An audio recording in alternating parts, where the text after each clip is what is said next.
ಮೊದಲನೆಯದಾಗಿ ಮೇಷರಾಶಿಯವರಿಗೆ ಇವತ್ತು ಧನಿಷ್ಠ ನಕ್ಷತ್ರದಲ್ಲಿ ಚಂದ್ರನ ಸಂಚಾರ ಆಗ್ತಾ ಇರತಕ್ಕಂಥದ್ದು. ಇವತ್ತು ವಿಶೇಷ ಏನಂತಂದರೆ ಚಂದ್ರನ ಸಂಚಾರ ಹೇಗಿರುತ್ತೆ ಅಂದರೆ ಇವತ್ತು 2 ರಾಶಿಗಳಲ್ಲಿ ಚಂದ್ರನ ಸಂಚಾರ ಆಗುತ್ತೆ. ಒಂದು ಹಂತದವರೆಗೂ ಸಹ ಮಕರದಲ್ಲಿರ್ತಾನೆ ಚಂದ್ರ, ನಂತರ ಕುಂಭರಾಶಿಗೆ ಹೋಗ್ತಾನೆ. ಸೊ ಈ ಥರ ಆದಾಗ ಏನಾಗುತ್ತೆ ಅಂತಂದರೆ ದ್ವಿಫಲಗಳನ್ನು ಪಡ್ಕೊಳ್ತಕ್ಕಂಥದ್ದು. ಪ್ರತಿ ರಾಶಿಯವರೆಗೂ ಸಹ 2 ರೀತಿಯಾದ ಫಲಗಳು ಅನ್ವಯವಾಗುತ್ತೆ. ಅದೃಷ್ಟವಶಾತ್ ಮೇಷರಾಶಿಯವರಿಗೆ 10ನೇ ಮನೆ ಮತ್ತು 11ನೇ ಮನೆಯಲ್ಲಿ ಚಂದ್ರನ ಸಂಚಾರ ಆಗ್ತಾ ಇರೋದ್ರಿಂದ ಇವತ್ತು ಎಲ್ಲ ಕೆಲಸ ಕಾರ್ಯಗಳು ಅನುಕೂಲಕರವಾಗಿರುತ್ತೆ. ನೀವು ಅಂದ್ಕೊಂಡಿರ್ತಕ್ಕಂಥ ಟಾರ್ಗೆಟ್ಗಳನ್ನ ರೀಚ್ ಆಗ್ತೀರಾ ಇವತ್ತಿನ ದಿವಸ. ಅದೇ ಪ್ರಕಾರ ಇವತ್ತಿನ ದಿವಸ ನೀವು ಏನೇನು ಡೆಲಿವರಿಗಳನ್ನ ಕೊಡಬೇಕು ಅದೆಲ್ಲವೂ ಅಷ್ಟೇ ಸಕಾಲದಲ್ಲಿ ಕೊಡ್ತೀರಾ. ವಿಶೇಷವಾಗಿ ಸಾಫ್ಟ್ವೇರ್ ಕಂಪ್ನಿಗಳಲ್ಲಿ ವರ್ಕ್ ಮಾಡ್ತಾ ಇರ್ತಕ್ಕಂಥವ್ರು ಮತ್ತು ಈ ಒಂದು ಕಂಪ್ಯೂಟರ್ ಸೈನ್ಸ್ ಬೇಸ್ಡ್ ಆಗಿ ವರ್ಕ್ ಮಾಡ್ತಾ ಇರ್ತಕ್ಕಂಥ ವ್ಯಕ್ತಿಗಳಾಗ್ಬೋದು, artificial intelligence, machine learning, robotics ಇದೆಲ್ಲ ಬೇಸ್ಡ್ ಆಗಿ ವರ್ಕ್ ಮಾಡ್ತಾ ಇರ್ತಕ್ಕಂಥ ವ್ಯಕ್ತಿಗಳು ಅದ್ಭುತವಾದ ಲಾಭಗಳನ್ನು ಪಡ್ಕೊಳ್ತೀರಾ. ಎಲ್ಲವೂ ಚೆನ್ನಾಗಿದೆ. 11ನೇ ಮನೆಯಲ್ಲಿ ಚಂದ್ರ ಬರ್ತಾ ಇದ್ದಂಗೆ ಇವತ್ತು ನಿಮ್ಮ ಮನಸ್ಸು ವಿಶೇಷವಾದಂಥ ಒಂದು ಭಾವನೆಗಳಲ್ಲಿ ಇವತ್ತು ತೇಲಾಡತಕ್ಕಂಥದ್ದು ನೋಡ್ತೀರಾ. ಇವತ್ತು ತುಂಬ ಒಂದು ರೀತಿಯಲ್ಲಿ ಹೇಳಬೇಕು ಅಂತಂದರೆ ಸಕಾರಾತ್ಮಕವಾದ ಭಾವನೆ, ಅನ್ವೈಂಡಿಂಗ್ ಅಂತ ಹೇಳ್ತೀವಿ. ತುಂಬ ಬಿಗಿಯಾಗಿ ತುಂಬ ಗಡುಸಾಗಿ ಇರತಕ್ಕಂಥ ವ್ಯಕ್ತಿಗಳು ಇವತ್ತು ಕೇರ್ ಫ್ರೀ ಆಗಿರತಕ್ಕಂಥದ್ದು.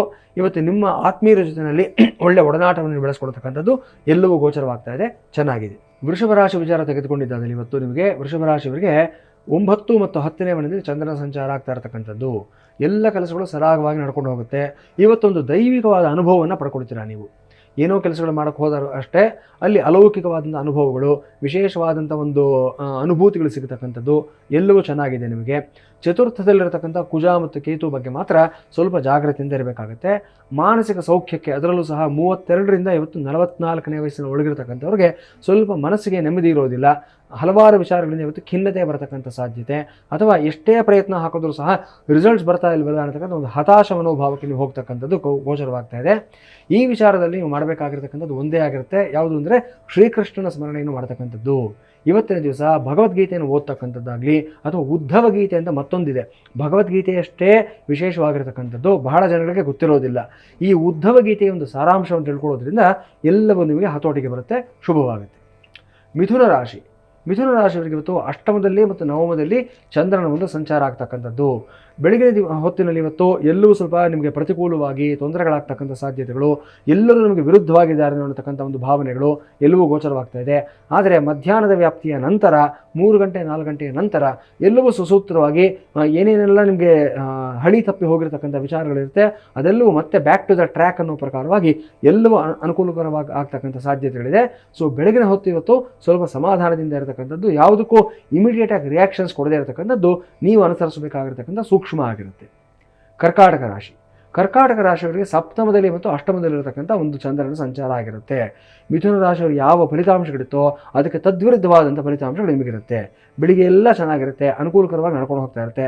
ಮಧ್ಯಾಹ್ನದ ನಂತರ ಗಂಡಾಂತರ ಸ್ಥಾನದಲ್ಲಿ ಚಂದ್ರ ಹೋಗ್ತಾ ಇದ್ದ ಹಾಗೆ ಮನಸ್ಸು ಎಲ್ಲೋ ಒಂದು ಕಡೆ ದಾರಿ ತಪ್ಪಿ ಹೋಗ್ತಕ್ಕಂಥದ್ದು, ಕೆಟ್ಟ ಆಲೋಚನೆಗಳು ಬರ್ತಕ್ಕಂಥದ್ದು, ರಿಸ್ಕಿ ವೆಂಚರ್ಸಲ್ಲಿ ನೀವೇ ಹೋಗಿ ಸಿಕ್ಕಾಕೊಳ್ತಕ್ಕಂಥದ್ದು, ಇವತ್ತು ಅಪಾಯಗಳಲ್ಲಿ ನೀವೇ ಹೋಗಿ ಸಿಕ್ಕಾಕೊಳ್ತಕ್ಕಂಥ ಸಾಧ್ಯತೆ ಇದೆ.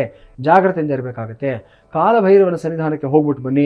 ಚೌಡೇಶ್ವರಿ ದೇವಿಯ ಒಂದು ಆರಾಧನೆಯನ್ನು ಮಾಡಿ, ಮುನೇಶ್ವರ ಸ್ವಾಮಿಯ ಸ್ಮರಣೆಯನ್ನು ಮಾಡಿಕೊಂಡು ತುಂಬ ಅದ್ಭುತವಾಗಿರ್ತಕ್ಕಂಥ ಸ್ವರೂಪ. ಮುಂದಿನ ದಿನಗಳಲ್ಲಿ ಮುನೇಶ್ವರ ಸ್ವಾಮಿಯ ಬಗ್ಗೆ ನಾನು ವಿವರಣೆಯನ್ನು ಕೊಡ್ತೀನಿ. ತುಂಬ ಶೀಘ್ರವಾಗಿ ಫಲ ಕೊಡತಕ್ಕಂಥವನು, ಅಷ್ಟೇ ಬೇಗ ಮುನಿಯತಕ್ಕಂಥ ದೇವರು ಸಹ ಆಗಿರ್ತಾನೆ ಮುನೇಶ್ವರ. ಇವತ್ತು ಮುನೇಶ್ವರ ಸ್ವಾಮಿಯ ಆರಾಧನೆಯನ್ನು ಮಾಡ್ಕೊಳ್ಳೋದ್ರಿಂದ ವಿಶೇಷವಾದ ಫಲಿತಾಂಶವನ್ನು ಪಡ್ಕೊಳ್ತೀರಾ. ಸಿಂಹರಾಶಿಯವರಿಗೆ ಇವತ್ತು 6 ಮತ್ತು 7ನೇ ಮನೆಯಲ್ಲಿರತಕ್ಕಂಥ ಚಂದ್ರನ ಒಂದು ಸಂಚಾರ.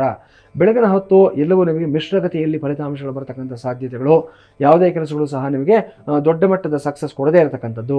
ಆದರೆ ಮಧ್ಯಾಹ್ನದ ಸಾಯಂಕಾಲದ ನಂತರ ಇವತ್ತು ಎಲ್ಲವೂ ನಿಮಗೆ ಅನುಕೂಲಕರವಾಗಿ ಪರಿಣಮಿಸ್ತಕ್ಕಂಥದ್ದು. ನಿಮ್ಮ ಹತ್ತಿರದ ವ್ಯಕ್ತಿಗಳು ನಿಮಗೆ ತುಂಬ ಸಹಕಾರಿಯಾಗಿ ನಿಂತ್ಕೊಳ್ತಕ್ಕಂಥ ಸಾಧ್ಯತೆ. ನಿಮ್ಮ ಜೀವನ ಸಂಗಾತಿಯಾಗಲಿ, ನಿಮ್ಮ ಒಡನಾಡಿಗಳಾಗಲಿ ನಿಮ್ಮ ಭಾವನೆಗಳನ್ನು ಅರ್ಥ ಮಾಡಿಕೊಂಡು ಅದಕ್ಕೆ ಸಕಾರಾತ್ಮಕವಾಗಿ ಸ್ಪಂದಿಸ್ತಕ್ಕಂಥ ಒಂದು ದಿವಸ ಎಲ್ಲವೂ ಸುಸೂತ್ರವಾಗಿದೆ, ಚೆನ್ನಾಗಿದೆ.